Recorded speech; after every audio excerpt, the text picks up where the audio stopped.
New West. Hill country. The bacon popped and sizzled. The cast iron pushed its heat through the pork belly. His calloused hand wrapped around the warm handle. He loved that smell. Hell, he thought, everyone does. Alone in the small shack kitchen, he laughed. I bet even them plant people like the smell of bacon. He flipped the meat, making sure not to overcrisp either side, and then took the pan off the flame and put it on a 1/4-inch steel plate which lay atop the rough cedar counter. The handle was too hot for modern hands. His weren't that way. Work had made them swollen in the palm, then sinewed around the knuckles. The skin was dried like cheap leather, cut and busted across. The bacon would finish cooking in the residual heat of the iron, and it would be ready by the time he found Caroline, his daughter. He knew where she'd be this time on a Sunday morning. She'd have finished her morning chores, and then, with her mom's permission, snuck off to the bowl to the west, where a field of Indian paintbrush, Mexican hat, and tall blue stem swayed in the north winds brought by spring. At 8 years of age, this was a fine thing to do. In a couple of years, she would need to stay at her mother's side through the long workday, every day.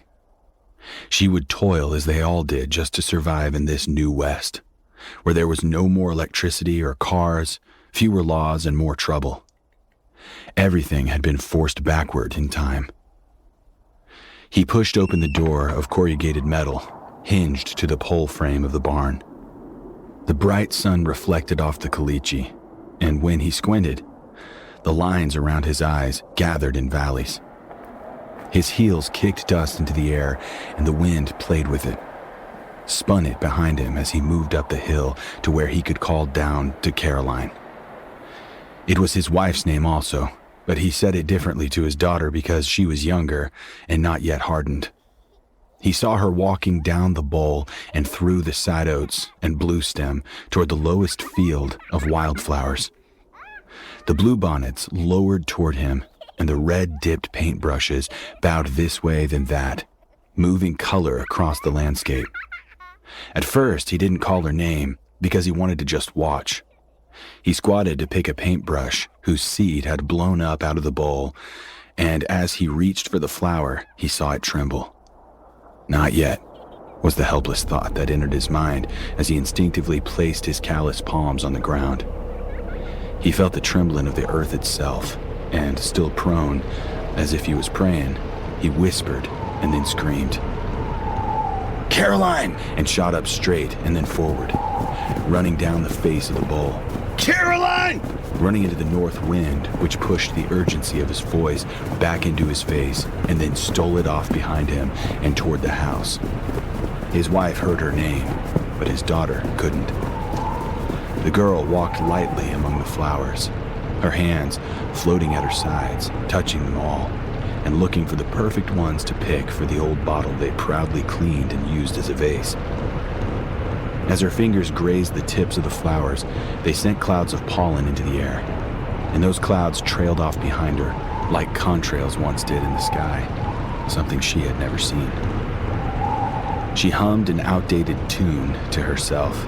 The words evolved, and loved the way the flowers looked, how they felt against the palm of her hand as she pressed into them. He ran wildly into the strengthening headwind. If the wind hadn't immersed them, she would have heard him. If she wasn't in the daydreams of an 8-year-old, she would have felt the ground shaking beneath her. But she was, and she didn't, and then she did.